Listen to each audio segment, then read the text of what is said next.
for GR to use for hiring, it seems to me a great resource for us in Portage to use for direction. So regarding the third change that the Planning Commission is requesting, I ask this council to strike the word recommend and revert back to require, and strike the words or otherwise inform so that these are meetings. I guess it comes down to this, is Portage leadership needs to decide, are we moving forward together with a collective vision where public and stakeholder input is utilized? Thank you. Thank you. Still an opportunity. Good evening and welcome. Mary Beth Henry, 2621 Bach Avenue. I'd like to first recognize all who continue to help with the recovery efforts around the city. Thankful for the resources we have in order to provide safety and comfort for those who have been displaced. I'd like to thank Mayor Pro Tem Pearson for bringing attention to two organizations last meeting for the $5,000 contribution and would like to give testimony to them. My family, including my 11-year-old Isaiah, have had volunteer opportunities and plan to continue to support 12 baskets. I'm thankful to hear that City Manager McGinnis has a visit planned later this week. In June, they will be celebrating 10 years of service, from under 20 families supported by the pantry in 2014 to almost 400 weekly to date.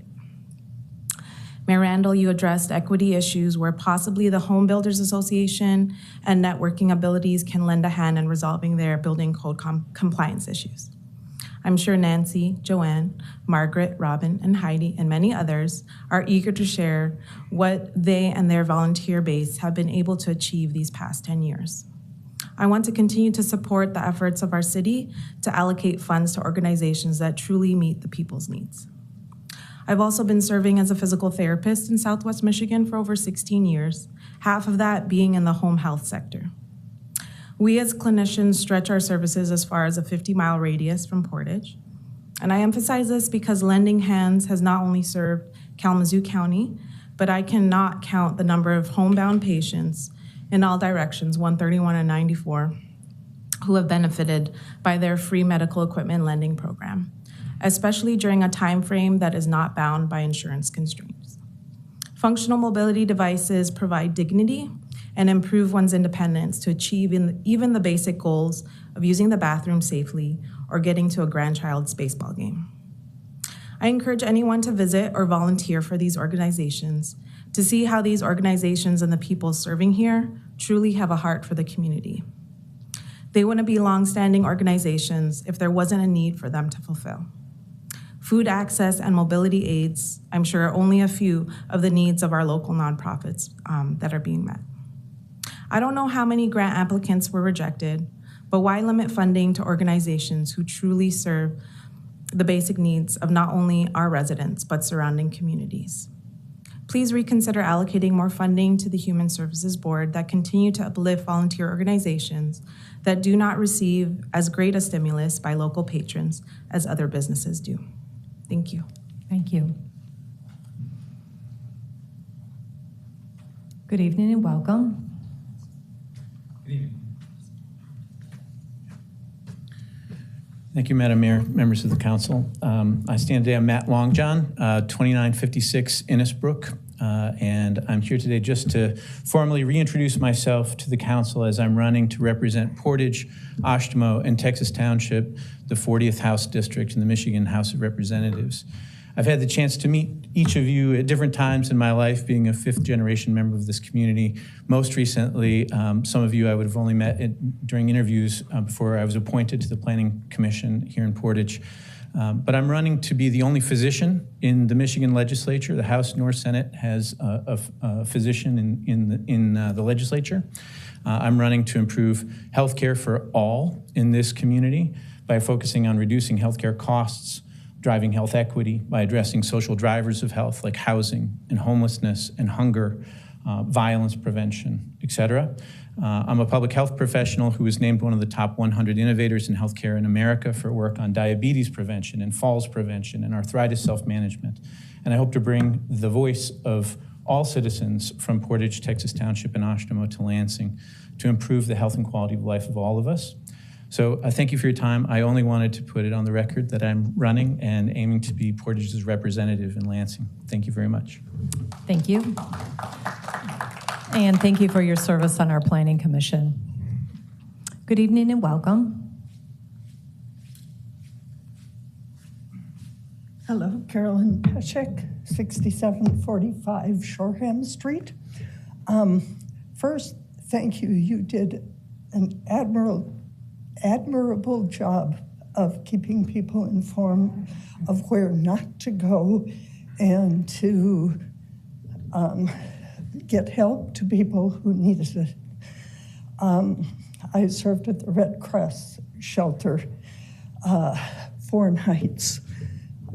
And the people there were mostly from Pavilion Estates, so not Portage, but we got incredible donations there from all sorts of people from the Portage area.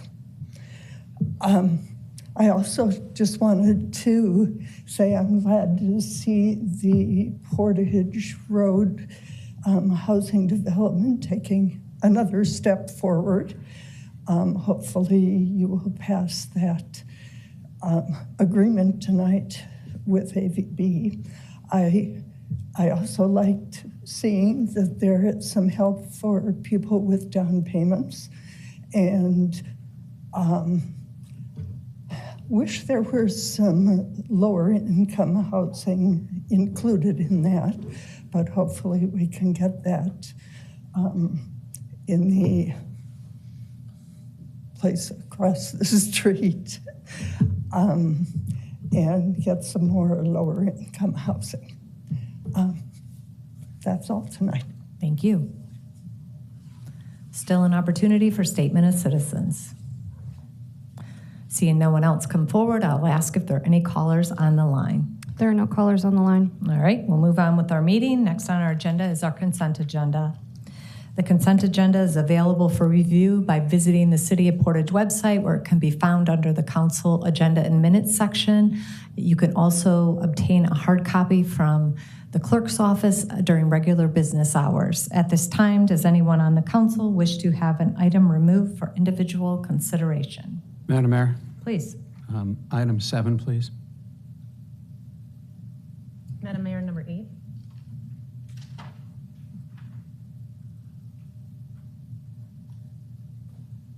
All right, with that, I will entertain a motion to approve the consent agenda as presented, excluding items number 7 and 8.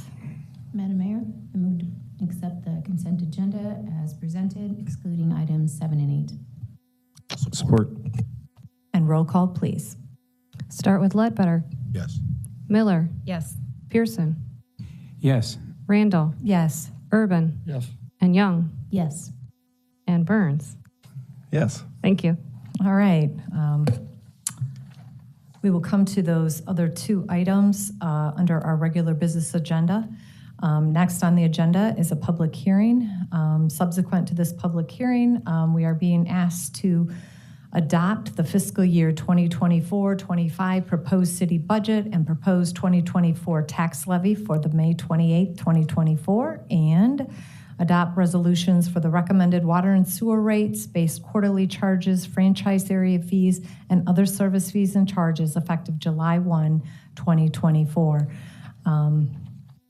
I'd like to turn this over to the city manager, Pat McGinnis. We have met twice on this budget, one starting today at 4, and so the council is pretty much informed. Mr. McGinnis. Thank you, Honor. Tonight we stand ready to answer any questions that may come up resulting from public comment. Our Director of Finance, Lauren Vanderveen, is here tonight.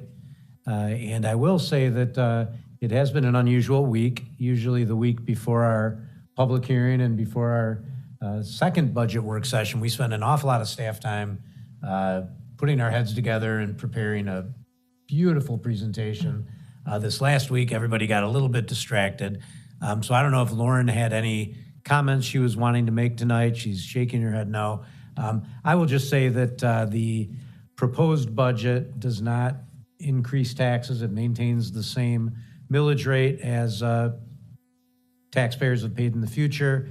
It lowers your debt further to get debt further down. It has a very ambitious public improvement and investment strategy included. Adding staff, again, we're adding several police officers. We're adding somebody in our clerk's office. Perhaps if there was anybody running for state office, they might recognize that many of the election laws changes that we have coming do result in new costs at the local level, but much of that is being reimbursed by the state.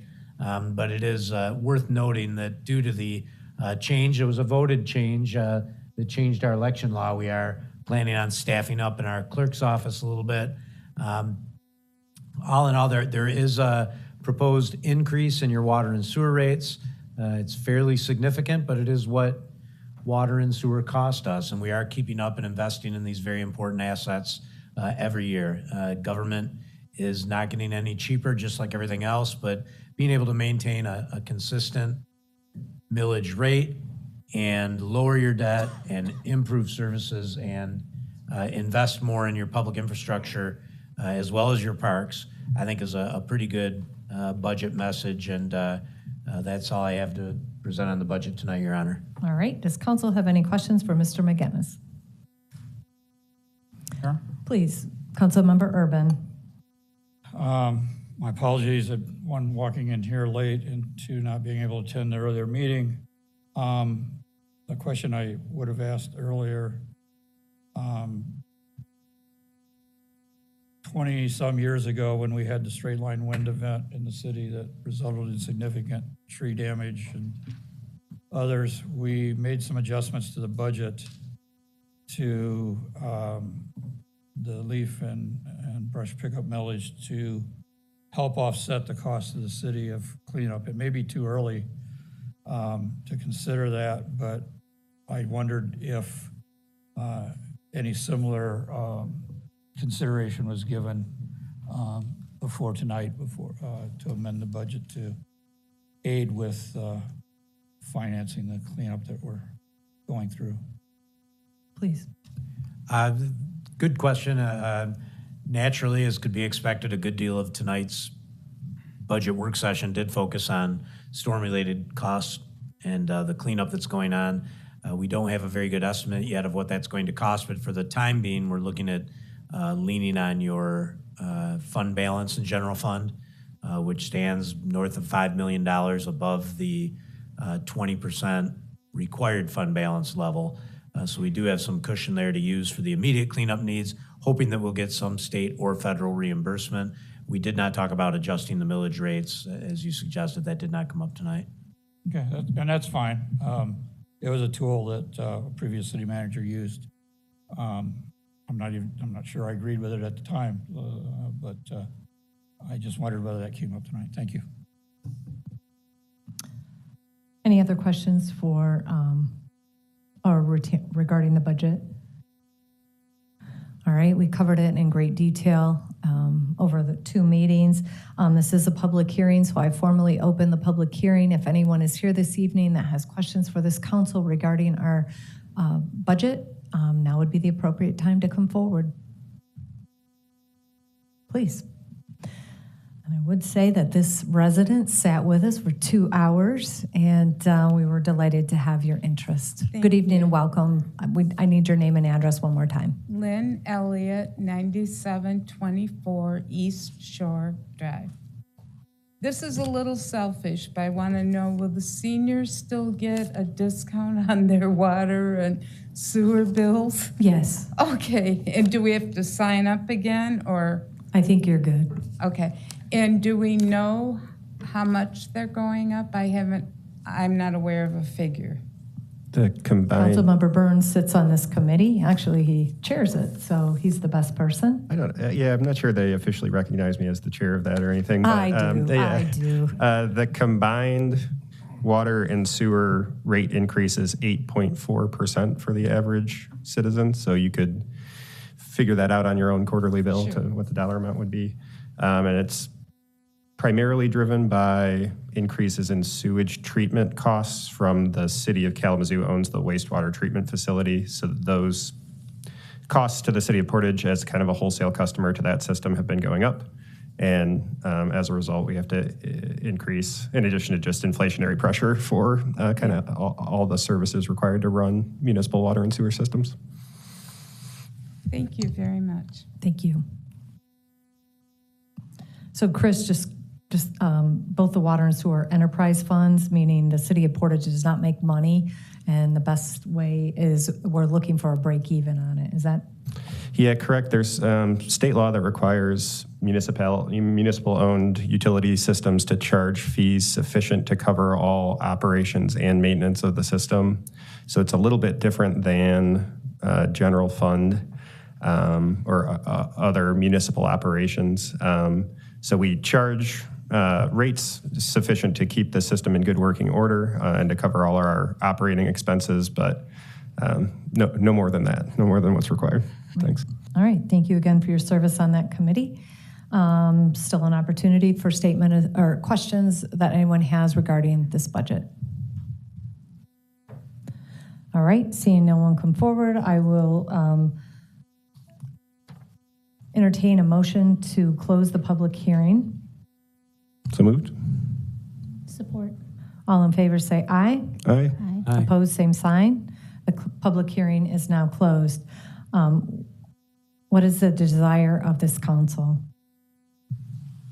Madam Mayor? Please, Councilmember Burns. Just a couple quick comments before introducing a motion. And I think we've got some things that the public should be excited about in this budget. Top of the list was also top of the list for our goal setting session back in the winter, which is the farmers market is being programmed in this budget.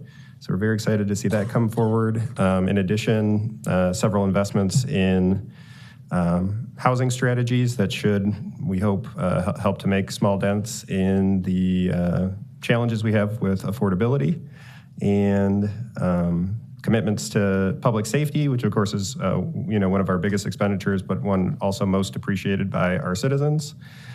So a very fine budget, and one that aligns with, I think, community's goals. So with that, I'd like to make a motion to set final adoption of the fiscal year 2024-2025 proposed city budget and proposed 2024 tax levy for May 28th, 2024, and adopt resolutions for the recommended water and sewer rates, base quarterly charges, franchise area fees, and other service fees and charges, all effective July 1st, 2024. Support. And roll call, please. I'll start with Miller. Yes. Pearson. Yes. Randall. Yes. Urban. Yes. Young. Yes. Burns. Yes. And Ledbetter. Yes. Thank you. The budget is probably one of the most important things this council does in any given year, and it's a very sound budget. I appreciate all the work that staff has put into this. It takes hours and hours. The council has looked at it together about 6 hours and then more on our own. We continue to chip away at our debt. When I first got on council, it was almost $110 million back in 2009, and we are down to 45? 47? Okay. But anyway, what that means is that we are able to do more. We're not paying interest, and our bond rating has improved to a AA rating plus. And that also means that if we do have to borrow, we can borrow at a cheaper rate. And I just want everyone to be very comfortable in the fact that Portage has money to assist the tornado damage, both residences and businesses. We will get our parks back up to where they were, and then we will wait for the state or federal reimbursement. But we are really sound with this budget, and there's plenty of money to take care of that. And that's why we jumped on it 1 a.m. immediately after the storm, and all major roads were open within 24 hours. And with over 300 people volunteering, it really reduced the number of hours that staff and overtime. And so thank you to the residents for that big lift. Moving on with our agenda, under regular business agenda, we had 2 items that were removed. The first one was number 7, and this was to set a committee of the whole to review the proposed rental inspection program for Tuesday, June 11th, 2024 at 4 p.m. Mayor Pro Tem, you had this removed. Thank you, Mayor. This is a committee of the whole to talk about rental inspection program. This would be a very important step, and I would like to see everybody on City Council be able to participate. I am not available on the 11th at 4 p.m., and I'd like to table this for an appropriate time until we can all attend this committee of the whole. I would agree we have more pressing issues right now, and so maybe we can send out a doodle poll with some other options, and we can get this rescheduled. Madam Mayor? Please. Correct me if I'm wrong, Clerk Eklov, but I believe when you table something, you need to table with a meeting date or else it sort of dies. Is that true? That is correct. So I would ask the members of City Council, this is scheduled before a City Council meeting on June 11th, about tabling it until the June 25th City Council meeting, and then meet again at 4 o'clock. Madam Mayor. Councilmember Urban. If the 25th works, that's fine. This isn't actually something that needs to be tabled. We can simply reject the setting of this meeting. So it doesn't need to go to a time specific. I'd prefer to go to a time specific so it doesn't get put off. But this isn't a motion to table. It simply would be a motion to decline to set the meeting. Well, then, I'd like to do that. This was kind of all of a sudden I saw this, and the public really doesn't know about it. And we talked about, talking to landlords, renters, getting it out there for the public, because the purpose of a committee of the whole is not just for us to discuss it, but also get public dialogue. So I'm in no rush to set it. And Councilman Urban, if I don't need to give a date, and you're the dean of the rules here on City Council with all your experience. Clerk can correct me if I'm wrong, but this is an item to set the date. We haven't set the date. You would be... We can simply reject this item tonight. Could reject the motion, or you could say, setting the meeting on the June 11th, that action I'd like to table to a meeting certain. And I'd like to table till a meeting soon. Well, if you want to table setting the meeting. Table at setting the meeting, thank you. You can table that to the next council meeting. And in the meantime, they can do a poll and see what's appropriate. Still Yes. put you on the 25th. The 25th to see our availability, because I'd like everybody to attend. And if you can send out a doodle poll to find out dates of availability, that'd be great. The 25th or May 28th? Well, yeah, I think what we would do is just go ahead and reject the motion tonight. And at your next meeting, we'll set up a resolution to set a public hearing for the 25th if it looks like everybody can attend. So tonight you can just reject this one. You don't have to table it. You don't have to bring it back. You just get rid of it. Right. And we've got plenty of time to bring back a question at your next meeting to schedule it for a time we know you can all be there. Thank you, and that'll be my motion. Do I have a second? Support. Roll call, please. Start with Pearson. Yes. Randall. Yes. Urban. Yes. Young. Yes. Burns. Yes. Ledbetter. Yes. And Miller. Yes. Councilmember, or Mayor Pro Tem Pearson, did I call you? Yes. Thank you. I'm sorry. First. All right, we've certainly made that complicated. All right. I know schedules get busy with graduation and spring, summer, but let's get something scheduled. Nicole, Councilmember Miller pulled off item number 8, which was to approve the proposed revisions to the public participation plan. And I will turn the floor over to Councilmember Miller. Thank you, Madam Mayor. I've spent a lot of time listening to the Planning Commission and getting up to speed on the PPP. And it was something that was brought in before I was on council. I am in strong opposition to changing the word to recommend. there are several other communities that I've been able to find, and just recently was able to share some links with city staff about how they do citizen participation. And I know that, you know, we have not had this plan for very long, and there's a lot of revisions that can be done to it. And there's also some things I think that can be done to help add to the plan. And the word recommend really does make a difference, because if something should come up, I know the developers we work with right now are great, and most of them would hold a neighborhood meeting, but having recommend just doesn't seem strong enough to me. Should we have a developer that doesn't hold the meeting, and then there's nothing to hold them accountable. So to me, I want to keep the word required in there and not change to recommend. Madam Mayor? Please, Councilmember Young. For me, it boils down to two things. It boils down to intent versus impact, and it boils down to being proactive instead of reactive. And as we have, there is a request for us in terms of transparency. And so with intent versus impact, there's the language there. And so when we are intentional with something, it changes the impact of how someone receives it.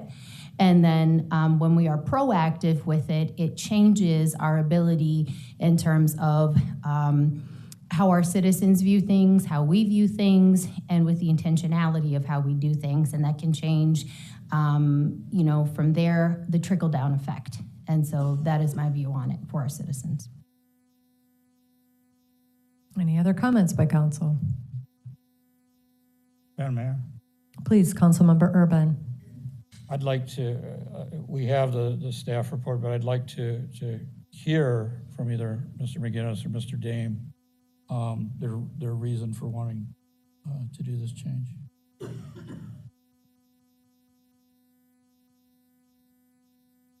I'll let you decide who comes forward, Mr. McGinnis or Mr. Dame.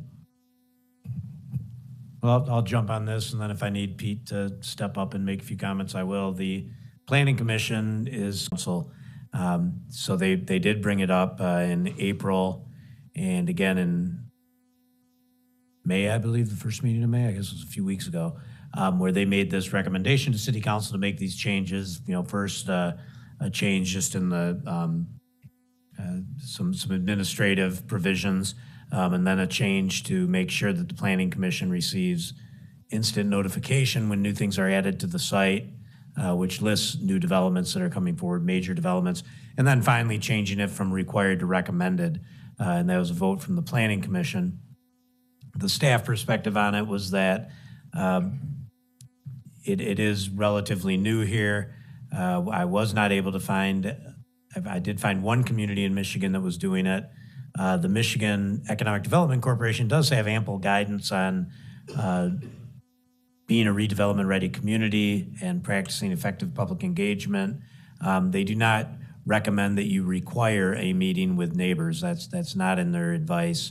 It does recommend that there be a pre-development meeting, and then they list stakeholders that may be involved in those types of meetings, and they list maybe 15 or 20 stakeholders, and one of those stakeholders, they say neighborhood groups, not neighbors, and it's one of, you know, well over a dozen stakeholders. So that is in MEDC guidance, but again, this isn't the MEDC. There is no statutory support for these pre-development meetings in the Zoning Enabling Act or the Planning Enabling Act, that those acts do require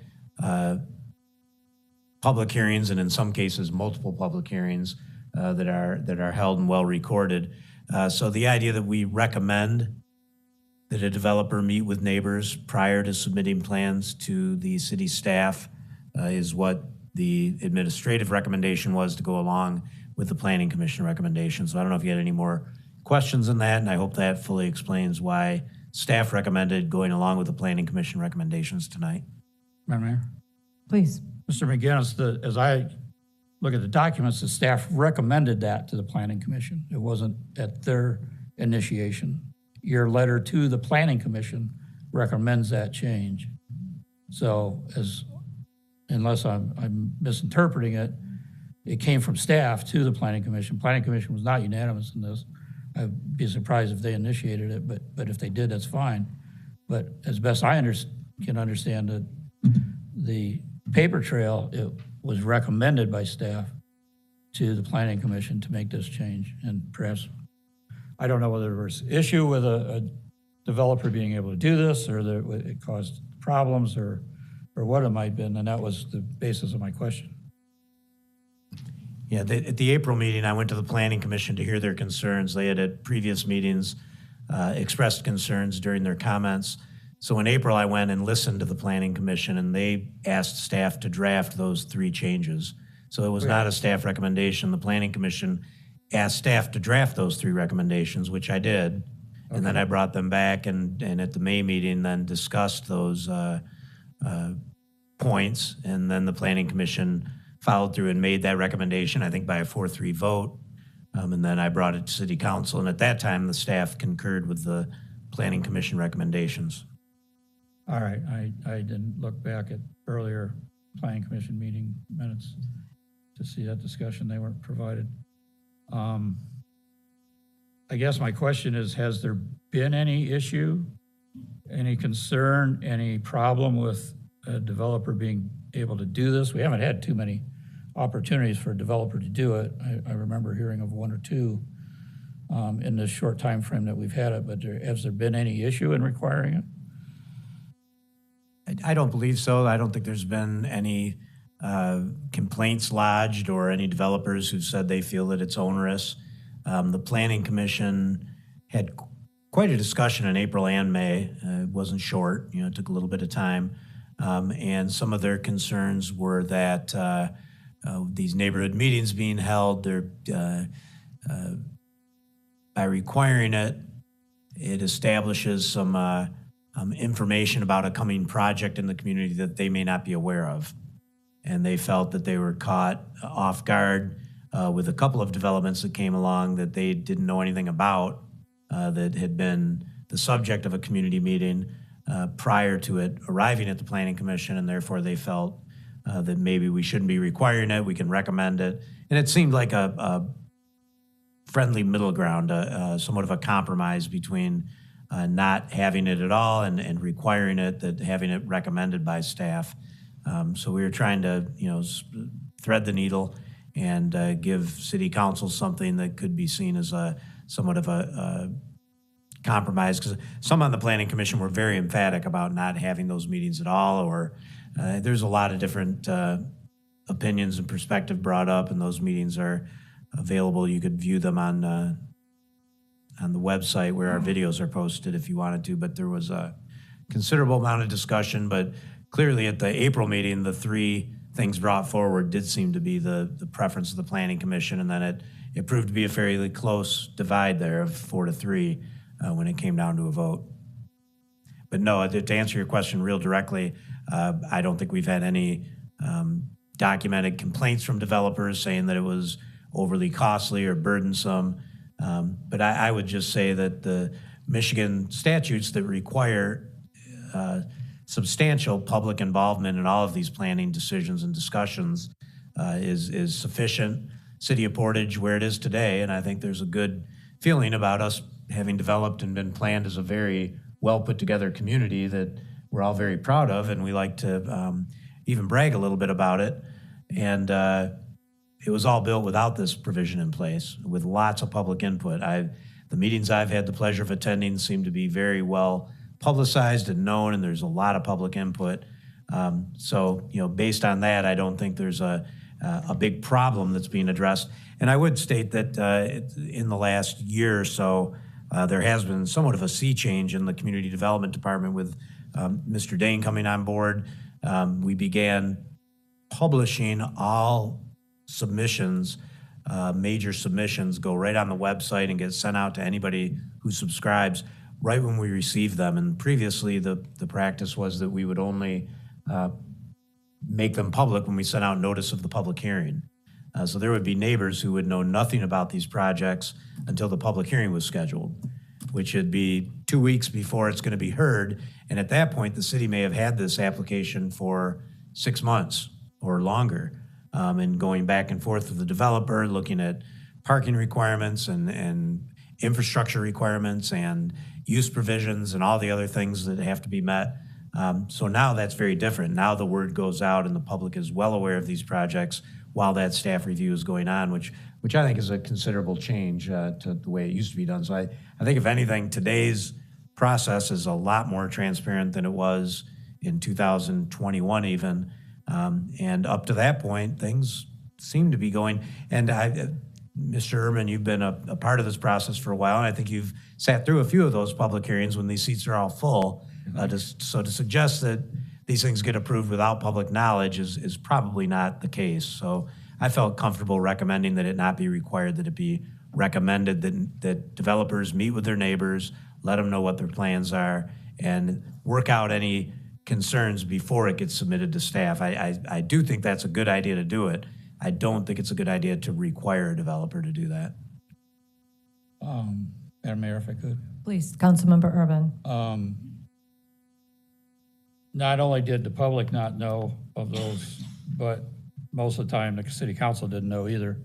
And that wasn't bad. It wasn't wrong because it wasn't our turn to deal with it yet. It wasn't our job yet.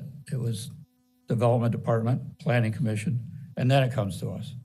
Now, the result of that is often citizens would ask questions and we wouldn't know the answers because we hadn't been involved yet. And I was more than comfortable giving that answer because of the steps involved and the nature of the process. Also knowing that developments can change drastically, as we've seen recently, during this process. I didn't have an issue with the requirement for the meeting. I believe we've had a developer that said there were 2 or 3 people that showed up at one. I think we've had at least one citizen complain that they didn't know about it or they didn't know about it soon enough. It becomes a little bit contentious at that point. This is very early in the process, before even initial application to the city. And some of the developers may be much farther along in knowing exactly what they want or planning on doing. Some of the more experienced developers in the city. Others may not have their plans well established. And so requiring it, I know that we can all probably name a developer or two who did this before this plan was in place routinely. Doing it before it comes over the transom into the development department. Doing it before the development department may even know about it. And that early in the development process, I can see causing an issue. The public meeting and what the developer can present may look nothing like what comes back from through the negotiations or the input of the development department. If you saw, I'm not sure all of us got it, I know I did, the letter to the Austin Landings developer about all of the deficiencies in their plan, their initial plan to development department. It was clear that it wasn't never going to get built the way it was submitted. He had sewers in backyards and didn't have turnarounds in cul-de-sacs, and there were just so many, just whether you were in favor of the project or not, there were just so many technical details that were wrong.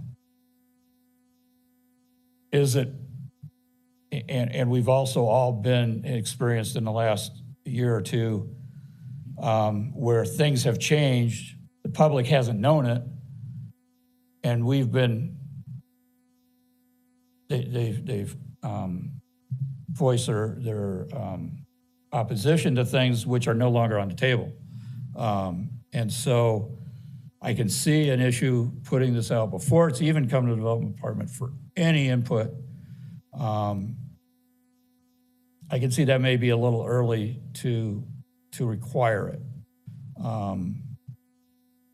We now, as they come in, the initial plan is put on the website. You can sign up to be notified when that list changes. We list all the steps now, where it's at, whether it's in the development department, whether there's been a planning commission public hearing set yet or not, whether they've acted on it, whether there's been a meeting at the city council set yet. So the whole process that wasn't available and transparent to the public before is now available. So I can see that requiring this may be, again, it puts out a plan that the city hasn't given any input to yet, which may look nothing like what's going to happen. Austin Landings is one issue. The plan had so many technical errors that I think they had to start over. I expect it to come back at some time. And there were other issues like that too. For instance, the river crossings across the street, once they got to Eagle in the state, they found out they weren't building buildings where they thought they were. So the question is, do we require the developer to put out that early plan, which may or may not look like the final plan, or even the plan that goes to the planning commission, it may not look like, let alone the final one that comes to us or not. I'm probably of the opinion that recommend is fine. Our good developers do it. The other developers may choose not to, that's fine, and they may not have enough information until they do that negotiation with the city. I don't think it's going to, I don't think it's a large backward step. I've been involved in many discussions with neighbors about plans, about this and that over the years, and as you've said, oftentimes some of that is still there in the community as it comes to the city. And I guess I'd point out that at the Austin Landings project, if folks aren't familiar with the name, that's a project at the north end of Austin Lake that was of such discussion in the community. There was no official action on that plan by any city body. There was a response to the city, to the developer from the planning department that listed, I think it was 6 pages of technical deficiencies in the plan that it could not go forward as it was. It didn't go to planning. It didn't go to the planning commission. It didn't come here. It was still the result of a number of standing room only chamber meetings, and that's fine. But it was early, and so requiring that plan, that meeting before any discussions with the city. Now, there may have been discussions, but it's saying that before the planning development will look at it, you have to do it. I guess I'm coming down on the side that recommend is reasonable to me, especially with all the changes that we put in the process. So once it does officially hit the development department, then it's all online, and including the initial plans. And again, it's hard to think of a development that didn't change from the time of that very initial submission to what came to us for consideration. I'll stop talking. Thanks. Madam Mayor. Councilmember Burns is next.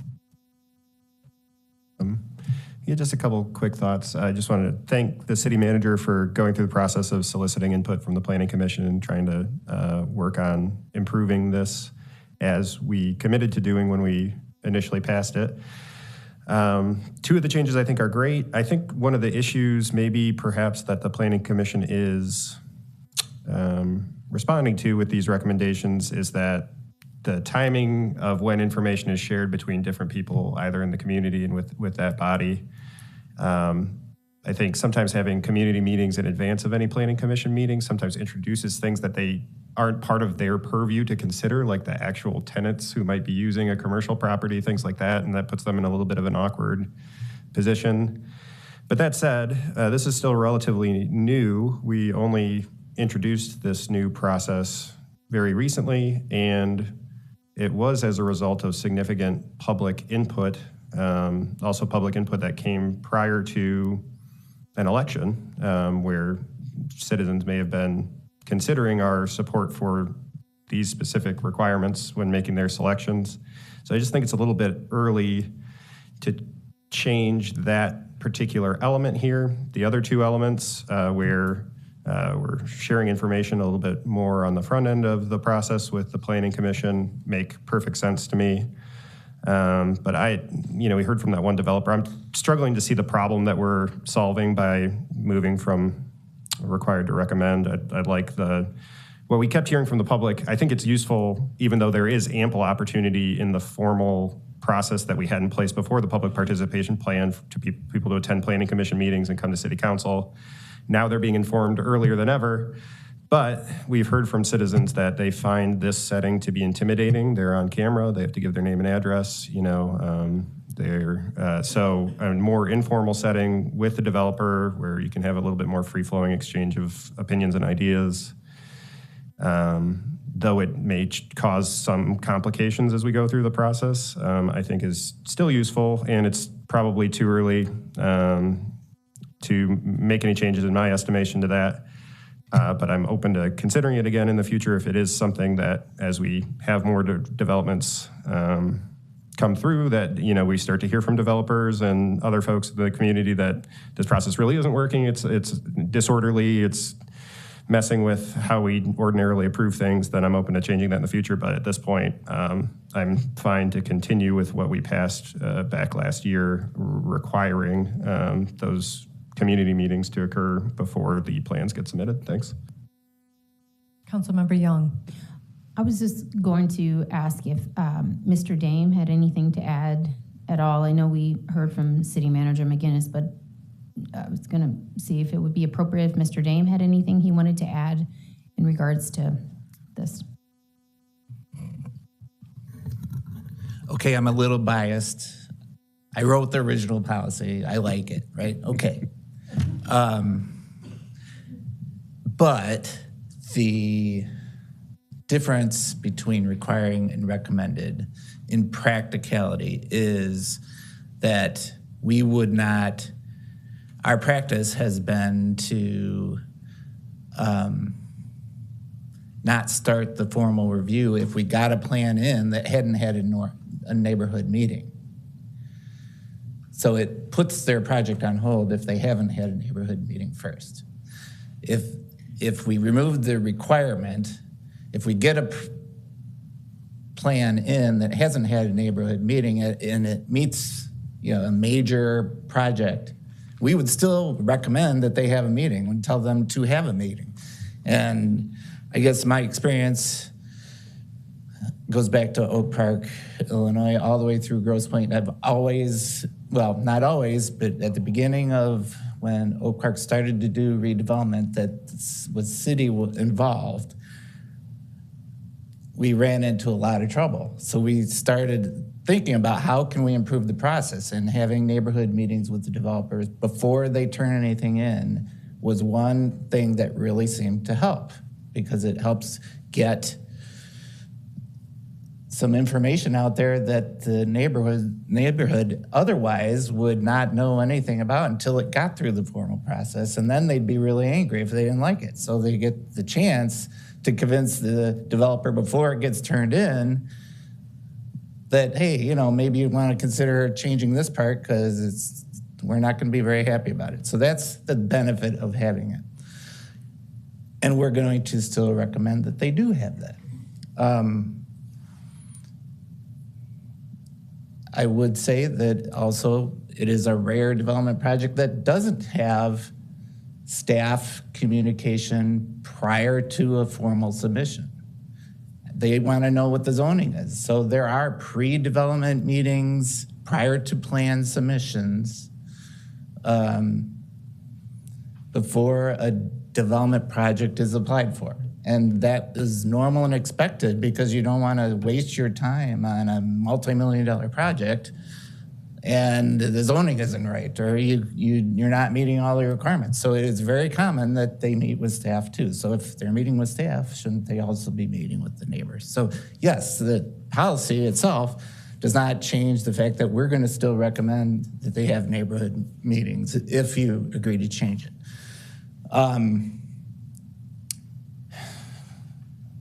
What else do I have to offer that could help you? I guess you have to take into account when this was adopted. I would say one other thing. It wasn't until I got to Grosse Pointe and until we started the Redevelopment Ready community program that because it is a recommended practice to have neighborhood meetings prior to having applications, that we made a requirement there in our public participation plan. This idea of having a public participation plan came as a result of the Redevelopment Ready's community program through MEDC. I don't think most communities had such a thing before Redevelopment Ready communities. So I took the opportunity to require it in Grosse Pointe when we joined that program so I could get bonus points for saying we're redevelopment ready. But I had been telling developers my whole development career to have them because it helps. So that goes to the difference between required and recommend. If the staff is telling a developer to have them, they're going to have them whether you require it or not. But when this was adopted, and I think some of the council members brought this up, it's like, well, what was happening here? So you have to take it into context. By changing it now, what are we saying? So is it in actuality going to change much? No. But what is the perception of people that we're trying to improve our relationship with? That's what I would consider as well. So. Question. Dr. Pearson, Pete? don't leave, Pete. Question. Oh, I did so good. Yeah, so when you instituted in your past position required versus recommend, did you get a lot of public backlash back then? And we moved from, I was always telling developers to do it. And Required. Without a formal council requirement. I, as a staff, the chief development person in the cities that I worked for, always told them to do it because I had learned that it was a good practice to do. Okay, so that means it was required because when you're dealing with developers, they have to listen to you. Yeah. Okay. Yeah. Okay, that's it. Mayor? No, I have a question. Oh, okay. Developer, help me understand. I heard there's something on the Planning Commission agenda this week that is a daycare. Has 6 kids, want to go to 12. You're asking this person to hold a public meeting. My idea of a developer is somebody that takes and, vacant land and develops it, not an in-home business. And to me, that seems a big lift. Could you help me understand that? Well, because what they're changing from an in-home business to a formal turning your home into a business. That's what a childcare home of more than 7 is, a business. And it requires a public hearing. So our trigger for a major development is, does it have a public hearing at the Planning Commission? So that's the trigger. Now, I, as the community development director under the old policy, did have the discretion to decide, certain things don't need to have a neighborhood meeting. And as we get more experience with this, maybe there's a few that we really don't need to using that criteria. So we've been erring on the side of having them versus not having them, but it's because there's a hearing at the Planning Commission.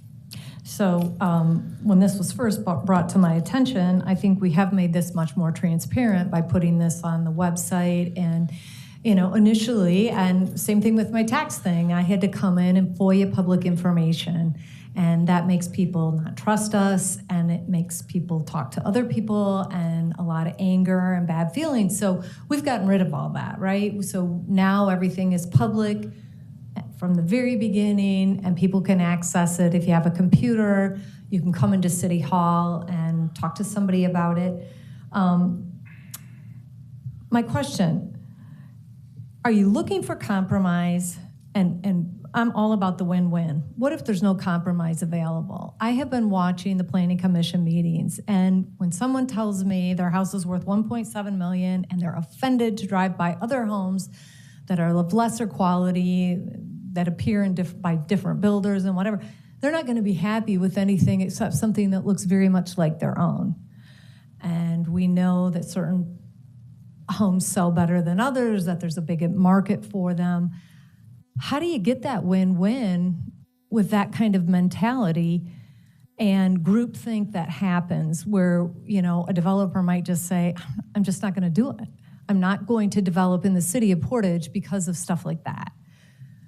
I mean, how do we find that balance? Well, I would argue that having the neighborhood meeting helps create a connection between the developer and the neighborhood. And that's the starting point. If the developer chooses to ignore all the input of the neighbors, that's their right, and they could still take it through the process. I've had projects where after that initial meeting, the developer chose to meet every month with the neighbors until they figured out a plan that everybody could agree to. So that's one thing that could result from. But you're saying we're requiring one meeting, information only, information pictures. Only. Yep. So how is that different than showing something on the website? You can talk to the person that drew the pictures. Okay. Any further questions? Madam Mayor? Please. Not a question for you, Pete.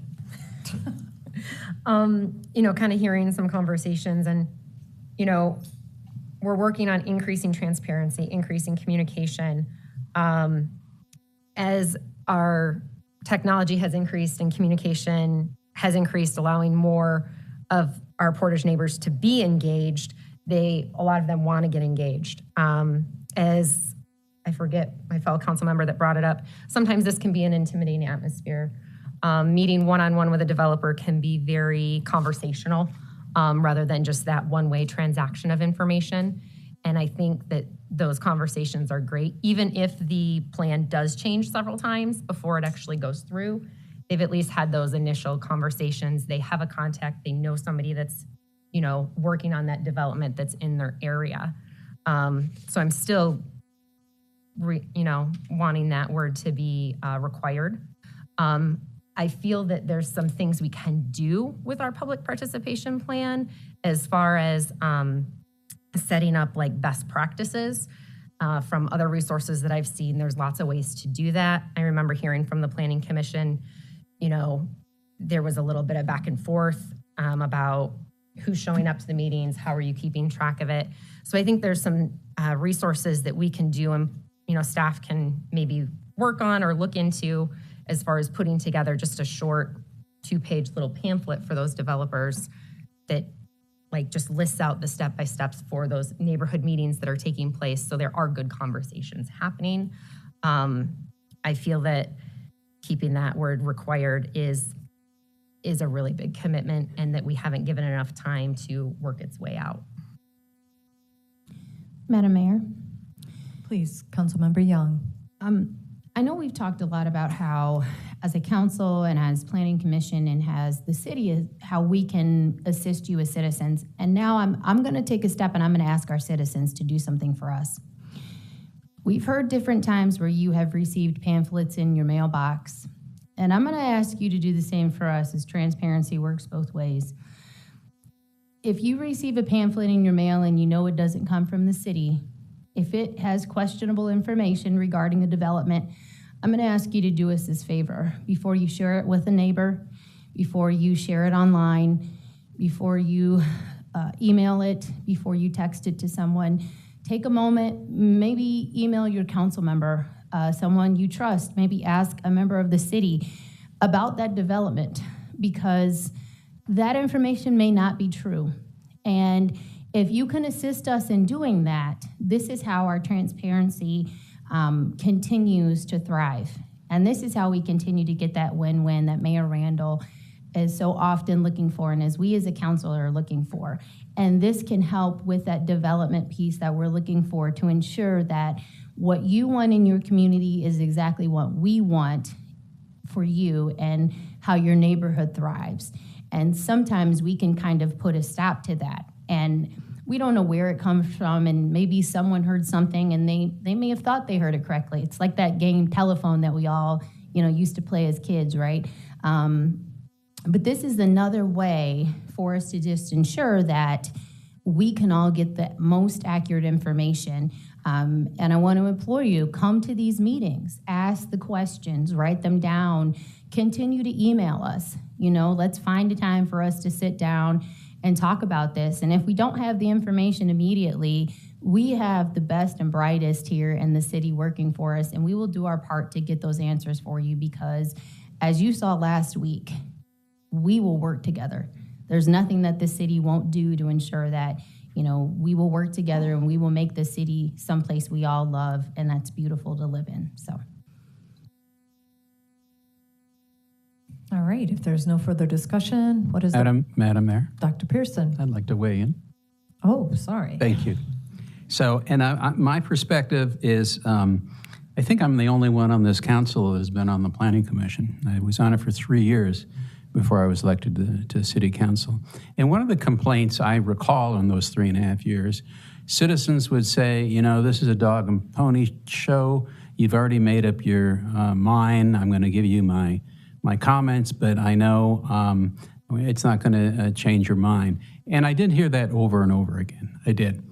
And so I did appreciate the participation plan. And I did notice, we all have noticed, citizens are being more vocal. And I did notice the newest 2 elected members of this city council are definitely for it. And because they were out there talking to people for elections. The difference between planning commissioners and city council members, planning commissioners are appointed. City council members, you elect them. You throw us out of office. So we have more of a responsibility for listening to you more than planning commissioners, even though they do, but you can't throw planning commissioners out of office. You can throw us out of office. So with that perspective, and I can talk about the child care, I dealt with those things on the Planning Commission for years, and I did appreciate when citizens would show up, sometimes supporting overwhelmingly if they liked the person, or if they were against it. I learned that I need to ask more questions because there could be a problem here. And I agree with, website is not good enough. You give people the opportunity to show up, because if one person shows up, I know there are many people that feel the same way. So getting back to the question of required or recommended, I'm agreeing with the motion simply because it's a new requirement. It doesn't speed things along to the Planning Commission, but that was the original recommendation. And what I heard from our senior staff members, to me, in my ears, was a lot of waffling back and forth. So basically handing it to the City Council. So my opinion is let the requirement stand, because we haven't even used it yet. If the Planning Commission doesn't like it, bring it back to us after sharing some experience, and then they can make a recommendation to us, and then the elected officials can make the final decision. So those are my views, Mayor. Thanks. All right, everyone has weighed in. Madam Mayor, I'd like to make a motion. Please, Okay. Councilmember Burns. So, in the city manager's memo, there are 3 changes listed for the public participation plan.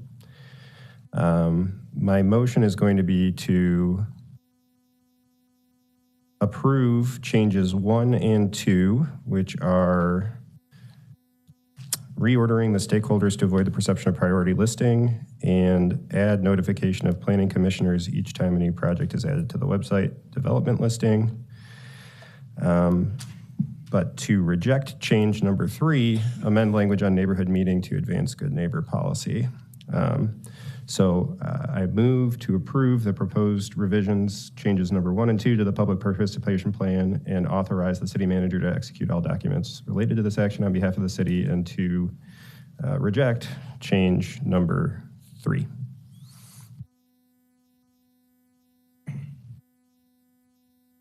Support. If there's no further discussion, please, Councilmember Urban.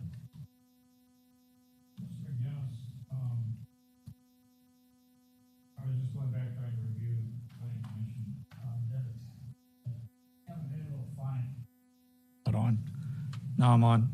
I haven't been able to find any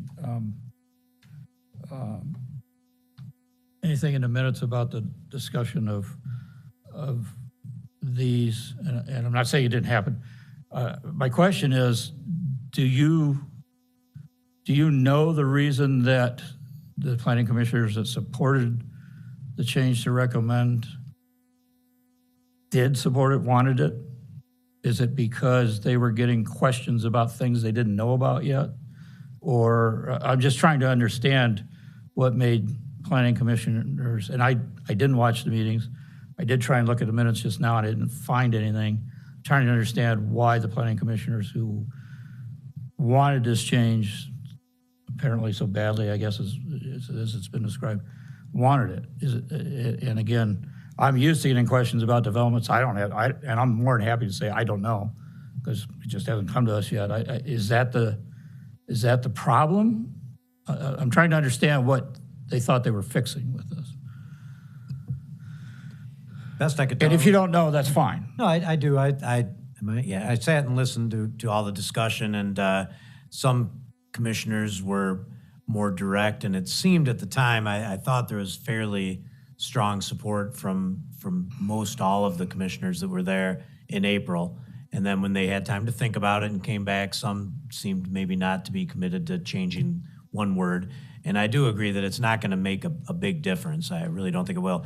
But one thing that was repeated was that the current setup for development in any town, Michigan, just talking about Michigan, is difficult. It's an onerous process for developers, and to add additional steps that aren't there in other communities may put us at a disadvantage. When somebody's thinking of investing in Portage, and we tell them, well, you need to take this extra step, and perhaps they're not able to work it out at the first meeting, and they feel they need to come back, it could add multiple additional steps, and if it comes down to Portage versus Kentwood, maybe that investment goes to another community. So there was some concern about this being maybe overly burdensome when we already have quite a process in place that is expensive and uncertain for developers when they come to invest in a community. So to add that, some of them expressed that they felt that was a problem. If that's what you're asking, that was stated by some of the commissioners, that was the impetus of why they don't want to require it, that they would like to leave it optional for a developer. Okay, that helps. Thank you. I also think that some felt it eliminated the need for a planning commission, that this is the first foray was supposed to be before a planning commission. And they also felt that there was no feedback because no city staff would be present. I think that was the opinion of the city manager, was that staff should not be present. It's between the builder and the resident. So how do you really quantify or understand the success or the not success of that meeting? Anything else? Catherine, you were at the Planning Commission. I've just watched them from afar. I was at the May 2nd Planning Commission. I think that's accurate. I think some of the concerns were, and I know many of the people in the audience were there as well, perhaps maybe overly onerous on the developer. And then secondly, as you just stated, Mayor Randall, quantifying what happened at that meeting, knowing what was said, what was relayed to the citizens who attended, and what was their responses back.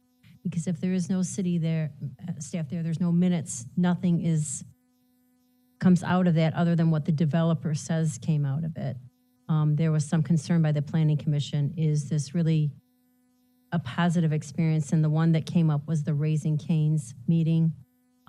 Somebody who lived directly across the street, across Millam, was not included at the meeting, although he would be the most impacted because he would be right across the street from the corner property that would be rezoned. So there was some question as to would the meeting, what happens at the meeting and how is it reported back and how are the people chosen? So as you could see in the proposed changes, we did talk at the Planning Commission about specifying 300 feet. So there would be no question as who would be notified for these meetings and how that would be done. And then we also included some further flexibility in anyone else who might be interested. But, obviously if that change is not made, then you don't need to look at those, tweaks that the Planning Commission recommended. But those were some of their concerns. Please, Mr. McGinnis. Thank you, Honor. I did, something that did come up, and I'm glad Attorney Kaufman was able to remind me of this, that the intent of the neighborhood meeting, I think, is to inform the neighbors and the developer. It's to inform the neighbors of what is likely going to be proposed and to give the developer a chance to get some feedback from the neighbors to fine-tune their proposal so they've got a better chance of success. And I tried to convey this to the Planning Commission, and I'd like to try to convey it to Council, that it's not to try to inform the Planning Commission or the City Council. That comes later in a very formal setting that's controlled, and you write down all the information that's coming in, and it's part of the public record. This meeting is just to give some opportunity to the neighborhood and the people who surround a proposed development, or those most affected stakeholders, and the developer an opportunity to try to present something that's going to work. So, that's where the Planning Commission was getting held up. It's like, well, how do we know what really happened at that meeting? We need some credible feedback. It's like, well, it really isn't intended for that. It's not, you should be getting a good staff report, and the public can show up and tell you what they think, and that's the purpose of the public hearing. So I just think important to keep that in mind, that the intent of this thing is to promote that exchange of ideas prior to it coming to the city in a formal sense. The other thing, Councilmember Miller did submit some resource material for us to look at, that if this does stay as a requirement under city policy, we need to improve our game a little bit in terms of clarity and what it is we expect. And she provided some examples of brochures from Boise and Portland. Yeah, and I'm going to these places so I can check it out, see if those communities are any good. But there's some really great resource reference material that we could use to make it a little more clear for the developer and maybe productive, and give you what it is you're looking for. If it stays in there as required, we would plan on doing some work and sharing that with the Planning Commission and City Council, so you know where we're at as this progresses. Madam Mayor? Councilmember Urban. It strikes me there's actually two recommendations in recommendation 3, or however we want to term it, changing required to recommended. And frankly, I'm not have much of an issue either way. But also adding the within 300 feet, which solves a different problem apparently with perhaps the Raising Cane meeting. So remaining with required, perhaps we should take the recommendation to add within 300 feet. I can do that as we have discussion. I can do that as amendment to the motion. We can. Just as a point of clarification, the existing policy does say, not from memory, but adjacent people impacted adjacent to and up to 300 feet. No, it doesn't. What was missing in the proposed policy was there was no distance whatsoever.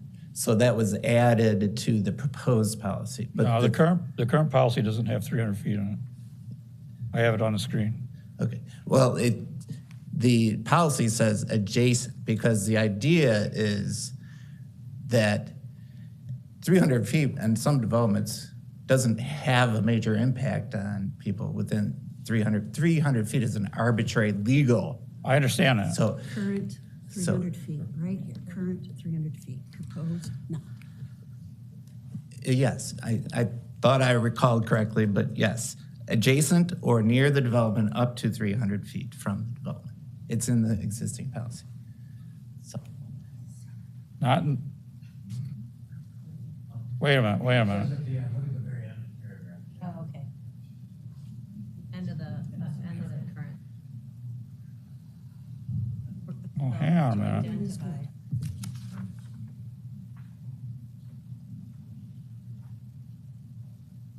Oh, they moved it. Yeah.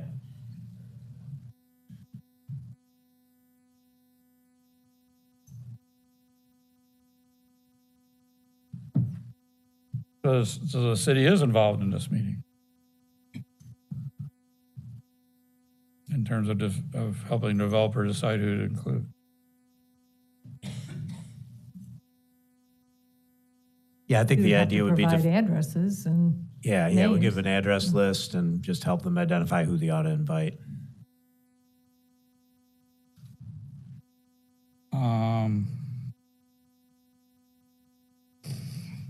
And well,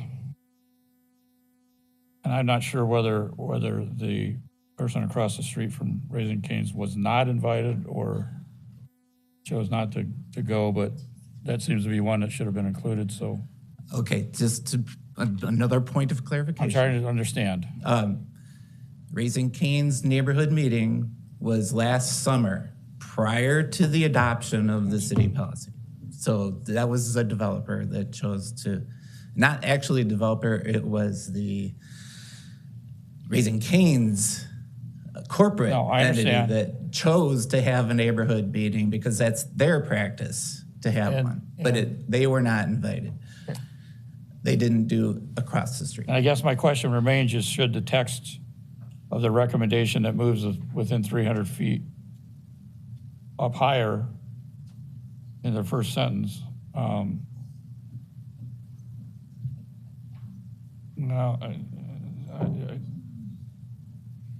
I don't know. I don't care. It's there. I think the way the text is written in the proposed, recommended, but 300 feet, and the old one required the city will work with the developer to identify potential impacted neighbors.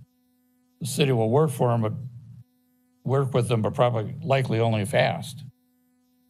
I think the other one imposes the 300 feet more. So if you left required and made the 300-foot change in the language, I think it would be more clear. But I'll leave it to the rest of you on what you want to do. All right, we have a, And I truly don't think it's going to affect much, really, in practical means in either way. all right, we have a motion on the floor. We have a second. Does anyone need clarification on what they will be voting on? I do. And I'm ready. Motion by Burns, seconded by Miller, to approve the proposed revisions as noted as change number 1 and change number 2 to the public participation plan. Authorize the city manager to execute all documents related to this action on behalf of the city and reject proposed revision noted as change number 3. Do you need me to read the changes? So we're voting for required as opposed to recommended? Is that? Yes. So yes is for? Required. Required. All right, roll call, please. Let's start with Randall. Yes. Urban. Yes. Young. Yes. Burns. Yes. Ledbetter. No. Miller. Yes. And Pearson. Yes. Thank you. All right, motion carries 6-1. Maybe we can revisit this in 6 months to 12 months to just see how it's working and what your feedback that you have received. All right, moving on with our agenda. We have some unfinished business, which is to adopt Ordinance Amendment, Chapter 66 of the City of Portage Code of Ordinances to prohibit the placement of signs on public property. This is the second that we've heard of this. So, Mr. McGinnis, is there anything you need to add? Pretty straightforward. Any questions or concerns by council? All right, what is the pleasure of the council? Madam Mayor? Please. I move to approve ordinance amendments to Chapter 66 of the City of Portage Code of Ordinances to prohibit the placement of signs on public property and authorize the city manager to execute all documents related to this action on behalf of the city. Support. Do I need a roll call on this? Yes, please. All right, roll call, please. We'll start with Urban. Yes. Young. Yes. Burns. Yes. Ledbetter. Yes. Miller. Yes. Pearson. Yes. And Randall. Yes. Thank you. All right. Expect to see a cleaner city. Yeah. Don't count on it. Next on the agenda is council committee reports. Has anyone attended a subcommittee of which they would like to share with the rest of council? Yes, Go ahead. Madam Mayor. Please, Councilmember Young. Two subcommittees, the farmers market, and we are moving right along, working on some designs for that. I was able to attend with City Manager McGinnis, Councilmember Miller, and Madam Mayor, and as well as attending the Small Business Committee with City Manager McGinnis and Councilmember Miller. So we are working our way and have some great things in place for the city, and got some great options looking up for the market. So things are moving right along, and working on some options there for our small business. Some things are in place there, and it was great to be able to continue some of those meetings even last week, just in light of everything that happened. So, Any other council reports? Madam Mayor, I have two. Please. So we're getting busy on the Lake Center District Commercial Corridor. And we had our first meeting on May 9th. City staff appointed 9 people, 3 citizens, 3 business owners, the local school principal for interest of children, 1 council member, me, and a developer to at least give the perspectives of the developers. And basically, as you know, the Lake Center area is a hodgepodge of B3 business owners, some residents, some shuttered buildings that haven't been open in many, many years. And so what the city and what the city council decided a couple of years ago is that the Lake Center area has, it's an isthmus area with 2 lakes. It has a lot of potential, and nothing's been done with it. And the reason is that the zoning codes around the isthmus area and the Lake Center area are no different than anywhere else in the city. And that puts a lot of constraint on it. And so the purpose of the stakeholder committee is to take a look at rezoning for this particular area, not citywide, but this particular area that we want to redevelop. And we haven't made any decisions yet, but we've kind of agreed on a couple things that I can give you a tip on. We want to change the B3 zoning to something called mixed use. We colloquially, we're calling it MU1. And you can have a business. You can build up to 2 stories, just like the Edge is right now, nothing more than that. But since we want to make this a location on mixed use, you can have a store or something at the bottom. You can have a second floor apartments, and it's a way to relieve the housing shortage in Portage, and do it in a way where there's a desirable area. And then also, I've been talking about this for 8 or 9 years on city council, and the last 3 city managers, and introduced form-based zoning. There's different versions of it, but there are various cities in Michigan that have done the downtown redevelopment, and it's been very successful. And in their formula is form-based zoning. It's not all the same. It's different degrees of it. So this committee is just starting to form recommendations that we will eventually make to the Planning Commission and then come to City Council. But we have a stakeholder, and I'm going to give the dates of the meetings because they're to the public.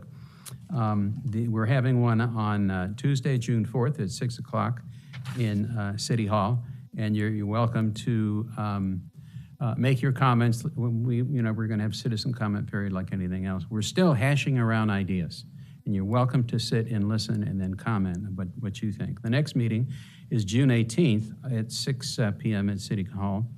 And then we're going to have a public workshop at probably a school. The location hasn't been determined yet, at 6:30 on June 27th. And we've done this before. And what our consultant does is everyone who has their cell phone gets the vote on what we've been talking about. And then they present live what the citizens are thinking. And it's a great concept. So that'll happen. So that's just an update. Nothing's been decided. We're going to be meeting for a few months. And then, as I said, present it to the Planning Commission. My second report is yesterday I met with the CCTA, KCTA, dual body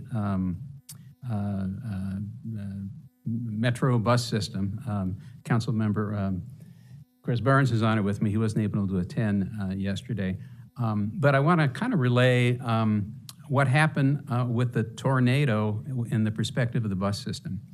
So all buses that stopped service south of I-94 just before the tornado hit.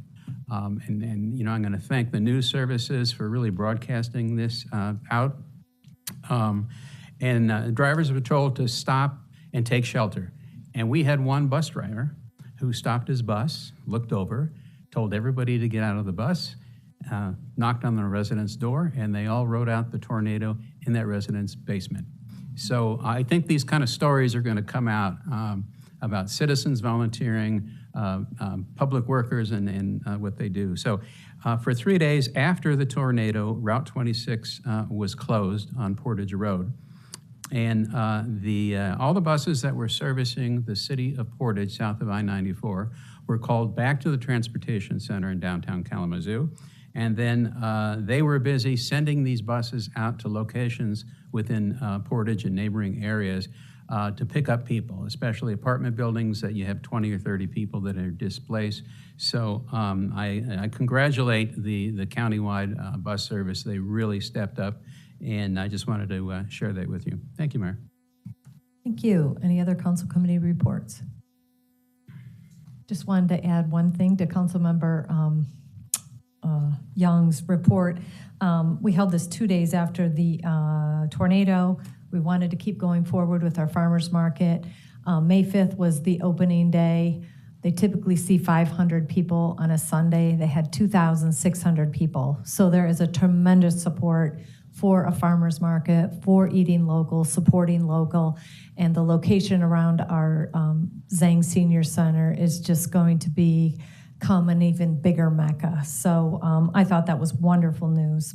I will entertain a motion to receive the council committee reports as provided. So moved. All in favor, say aye. Aye. Aye. Opposed, same sign. Thank you again for everyone's participation. We have statements of city council, and I will start to my right with Councilmember Young. Well, it has been a week. I'm going to start by just highlighting a couple of meetings to make our citizens aware of. Tuesday, May 21st, Lake Center District Commercial Corridor Rezoning Workshop will be at Lake Center Elementary from 6:30 to 8 p.m. And then our Memorial Day Parade will be on Monday, May 27th at 10 a.m. So we want to look forward to that. And now I just want to go back to last week. I want to start by saying thank you. First, I want to say thank you to our mayor. Thank you to our city manager. Thank you to our police and fire. Thank you to all of our department chairs. They worked tirelessly and effortlessly. Thank you to my fellow council members. Thank you for doing your part in an emergency. You know, there are lots of trainings that you can take. There are moments when you can be prepared, and then there are moments when you just have to step in and do what you can, and you do it with grace and with patience. And sometimes you just can't be prepared for this. And there are just three words that come to mind: blessed, grace, and mercy for the city of Portage last week. And it was just a blessing what happened last week, that we were all safe and sound. There were no fatalities. It was a blessing how quickly neighbors and friends and those from neighboring communities came out to support one another. Thank you to the many organizations who immediately stepped up and said, how can I help? From the moment that text messages came in, thank you to the many family and friends who sent text messages. Thank you, Portage citizens, for signing up for those alerts. This is exactly why we wanted you to do that. The alert system worked, it was in place, and you listened, you stayed safe, and we are so grateful for that. Again, thank you for the many donations that you have made to the Portage Community Center to volunteer your time and efforts. It did not go unnoticed. And now I'm just going to ask you one other thing. Please be patient, be kind with yourselves. May is Mental Health Month, and so some of the effects of this may be ongoing and lingering. Be patient and kind with those who you are meeting in the grocery stores. Be patient and kind with teachers as they help their students work through this. Be patient and kind with parents as they try to wrestle with this themselves and try to help their children. Be patient and kind with your neighbors, with others. Rain in a storm may not mean the same to someone now as it once did a week ago. And so we will get through this. We will get through this forward together.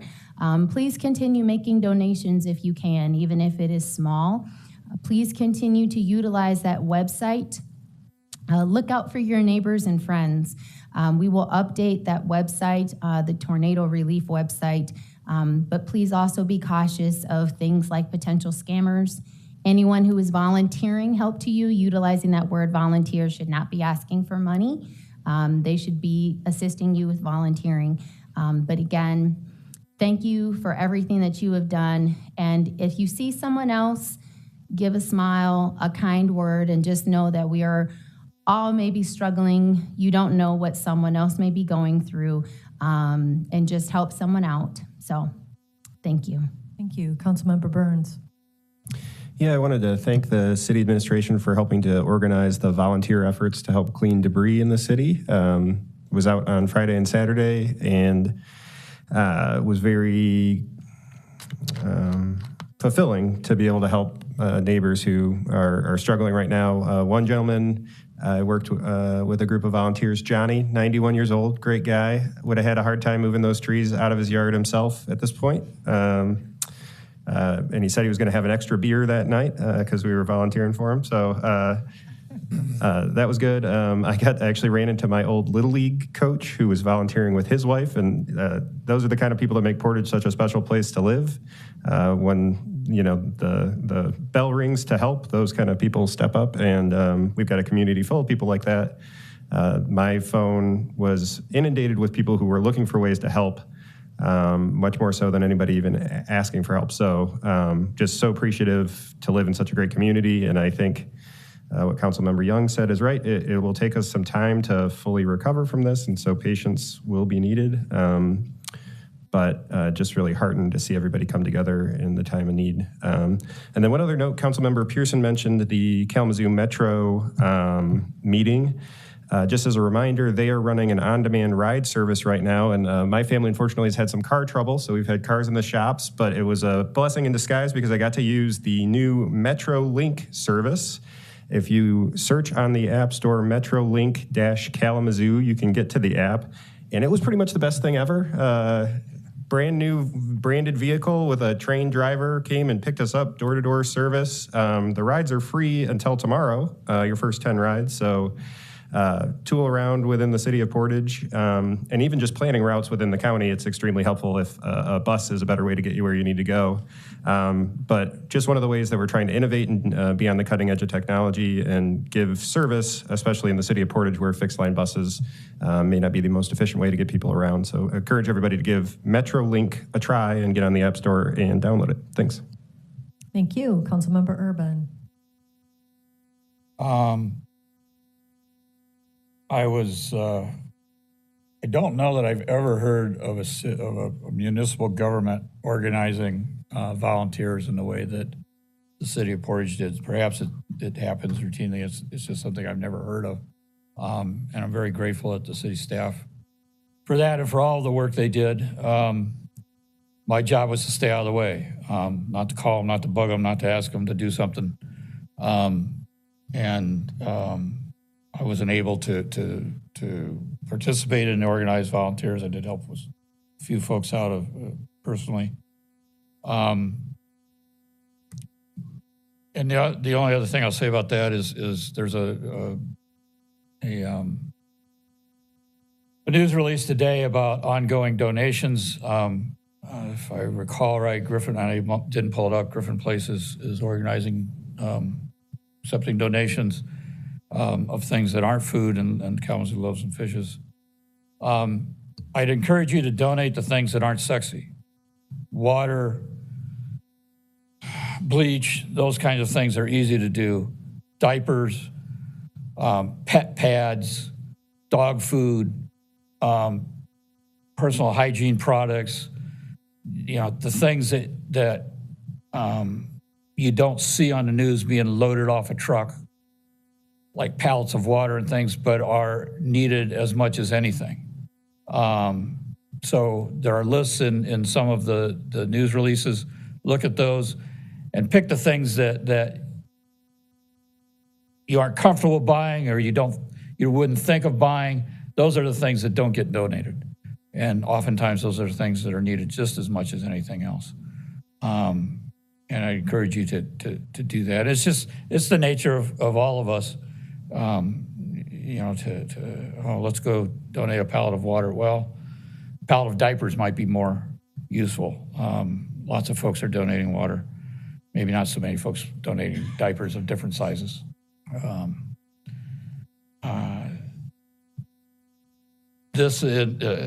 Many of you have lived here longer than I have. I've lived here since 1980. Other than the straight line windstorm, which didn't cause the structural damage that we have, it did cause significant tree damage. We haven't faced a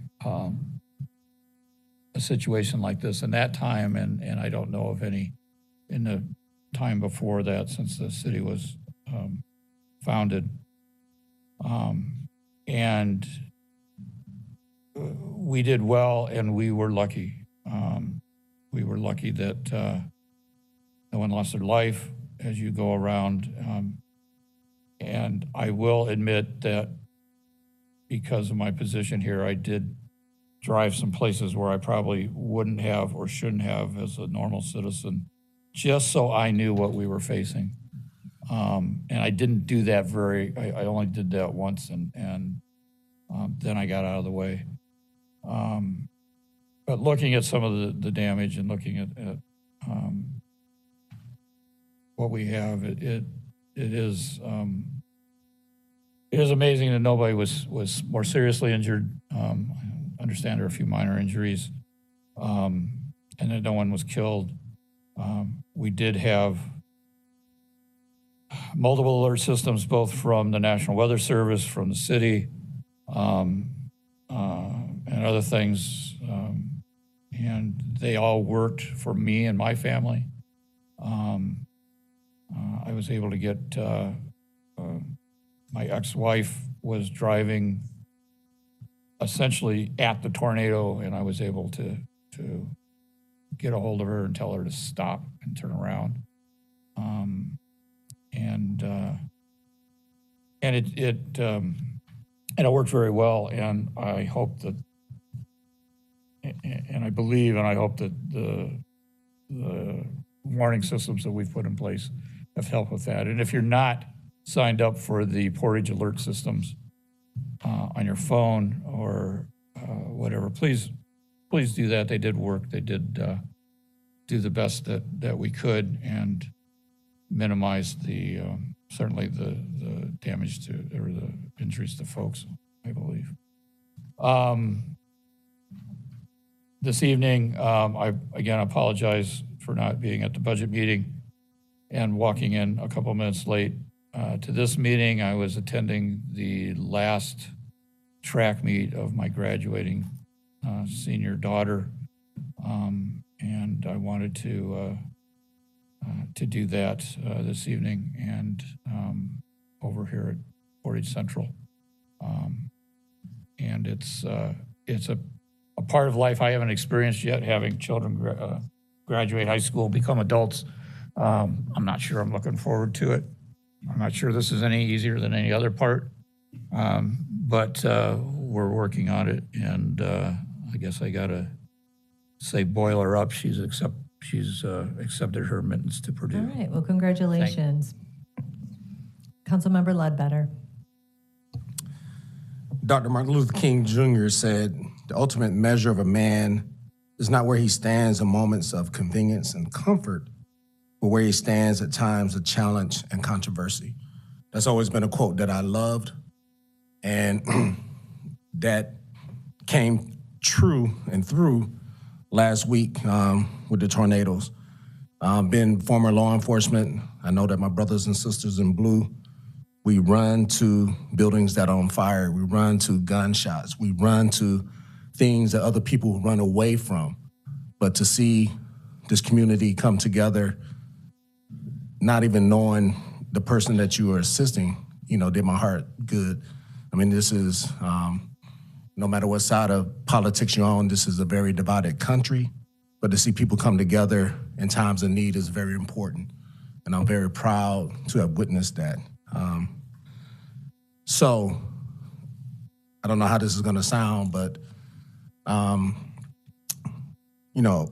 lost both my parents before. And so when people come to the funeral and all that stuff, they give you all this love and comfort, but then they go away and you still gotta be left dealing with your loss. So for those who didn't have homes or anything destroyed or damaged, don't forget the ones who lost everything. You're gonna go back to your daily routine. They're trying to figure out what they're gonna do next, how they're gonna eat, how they're gonna live, what they're gonna have. Don't forget that. So be understanding. If you drive through a neighborhood to see the damage and you see the city workers and other people working, stop and say, hey, can I get y'all some coffee? Can I get you, because they are away from their families trying to make sure that everybody else is okay. They're working overtime, putting in many, many hours, just like a snowstorm. While we sit in comfort and appreciate the work that they're doing, they're actually out there doing the work. So just hey, we appreciate you. I see you. Something like that can go a long way. And I'm telling you from experience being a public safety officer. A lot of times it's a thankless job, but we don't do it for accolades or, hey, thank you. We do it because we are servant leaders and we believe in serving. So when you see law enforcement, you see people out there, just wave. Go up and shake their hand. Sometimes you ain't got to say, give them a hug. We love that. Just a slight embrace, not, I just want to add that. I want Councilman Ledbetter said, no. But that's a hug the officer. Yeah, I'm gonna give you a hug before you leave, okay? All right, gotcha. But no, that's it. I'm just saying that we stepped up to the challenge. It's an analogy that I think that is appropriate. We are building the airplane as we are flying it, because this has never happened in this community before. So we really don't know what's available. So we're trying to do things on the fly. So be patient with us. Understand that we're trying to do the best for our community, and we appreciate all that. So thank you. Thank you, Councilmember Miller. I have a couple of community events and happenings I'd like to point out. This Friday, May 17th, is going to be the Cars and Cocktails at the Portage Senior Center. It's from 4 to 7. It's going to be a great fun event for those of all ages. There are over 75 registered cars. So if you are a car aficionado and you want to see what's out there, come out to the Senior Center. It is also a fundraising event for the Senior Center. So all of the proceeds from this event go to the annual Veterans Day breakfast that's held in November. So it's not only a fun event with cars and cocktails, but also a great fundraiser for that veterans program. With the Senior Center last week, 2 of the staff were able to attend the National Council on Aging, and the director of the Senior Center, Director Phillips, was actually asked to present on the process of building a new Senior Center. I know that we in the community know and love the Senior Center, but it really is being shown on a spotlight throughout the country. So there are other senior centers that are looking to us here in Portage in how they design their new buildings. So that is just, something great for us as a city to know that we are being looked at nationwide with those on the Council on Aging as well as others. I want to take a moment, as my other council members have done, to really focus on the tornado recovery. Thank you to everyone that was involved. Thank you to everyone for making sure you were safe, making sure your neighbors were safe. As we continue to have those stories come out, like with the transit driver and somebody, taking everyone into their house, please share those. That's what's going to help keep us uplifted as we continue to recover from the disaster. This event is still fresh. We are 1 week out from the event, and there are those that have had minimal impact from the storm. Likely, their lives have returned to normal, but we need to make sure that we are extending compassion to those that are greatly impacted. Their lives are changed forever. We can't walk in their shoes. We don't know what it's like to have your house there 1 minute and then have nothing the next. So really show compassion to those that are out there. I know it can be an event to get out and see the damage because it is something that we have never seen in our lives. Be respectful of those homeowners and the families. Really limit and restrict your photos. This is their whole life that's on display. So treat that as you would want someone to treat your house if it was gone or half gone. I love how everyone in the community is coming together. Right after the storm, everybody's like, how can we help? How can we volunteer? And the city was great at putting those volunteer efforts together. And so many people showed up, and there's still, people in that volunteer mode. But we need to think of this recovery as a marathon, not a sprint. It is not something that's going to be fixed in a week. It's not something that's going to be fixed in a month. So we need to make sure that we continue with all of that great community power, community engagement, helping support each other for the long run. This is not something that's going to be fixed quickly. And so whatever you do, if you are a marathon runner, you have to refuel. Whatever you have to do to refuel yourself mentally, emotionally, physically, keep that up. And please keep volunteering, keep donating. All of the citizens appreciate that. So thank you so much to all of, everyone that's here, our neighbors, everyone who came and gave assistance aid, and just keep it up. Keep sharing those stories. They're going to keep people going as we continue to recover. All right, thank you. City Manager, Mr. McGinnis.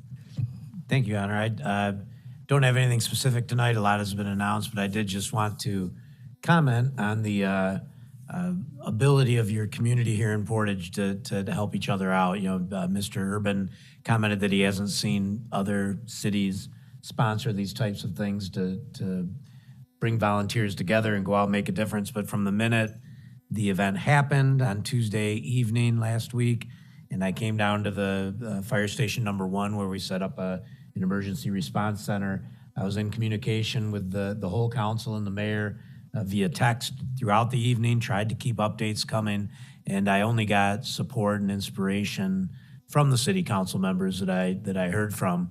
And that, helped me pass along a message to staff that, just say yes. If you're being asked for help, just make sure we say, yeah, we can help. And we have found a way throughout this event. We found a way to connect people with resources and to give them a little bit of support and inspiration. We'll keep doing that with your support. It really does come from the top, and that message is being heard throughout, not just the staff, but the community. Everybody seems to really be very supportive. It's been a very, it's a horrible thing. It's been a terrible tragedy, but no fatalities. I think everybody that night at the Fire Station 1, there's a lot of unspoken thought that the next day was going to be much worse than it was. And we were all very grateful that no fatalities came of something that without the systems you have in place, without the early warning, without the cooperation that we had, nobody has gotten hurt in the cleanup effort either. There's been a lot of emphasis on safety, and that continues. So that's all I have, Your Honor. It's just a pleasure to be part of such a strong community responding to such a horrible disaster. Thank you. Thank you. Mayor Pro Tem, Dr. Pearson. And so the city team did a wonderful job at the fire station room that morning, that evening, the morning after, working till midnight. Our city workers did an excellent job. One of the things that our city employees with children are burdened with sometimes is with childcare. One thing that the City Council unanimously passed tonight on consent is to join a program with the state of Michigan, Southwest Child Care Resources, and Tri-Share Child Care Program.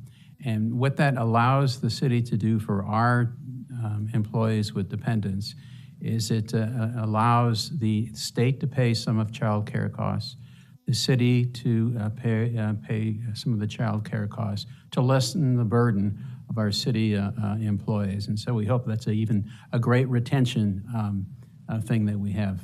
And so tonight's a particularly good night to say what City Council just passed as far as child care. Thank you.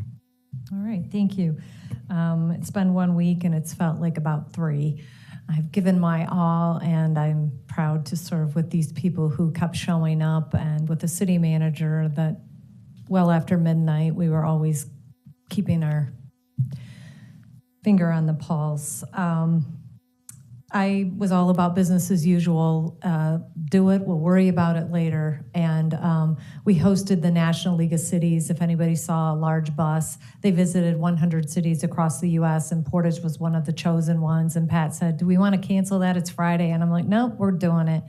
And so we hosted them. They came in on Portage Road, saw the FedEx Center, couldn't believe we were hosting, loved our senior center. Thank you for the council that showed up to share lunch with them. They actually put together a video with many of council members being interviewed. Want to give some practical direction. We have made multiple trips throughout the community picking up natural waste. As people clean their backyards now, keep bringing those to the curb. We are coming around again. All non-natural waste, stuff from inside of households, building materials, anything hazardous, we will start picking that up May 29th. We are in the process of outsourcing some of that and finding places that we can dispose of it, but the city will keep coming around, and we'll also be picking up those yard signs that will also help beautify our city. I wanted to end the meeting on a positive note because I feel such gratitude for this community and the support that we have within ourselves to rise up.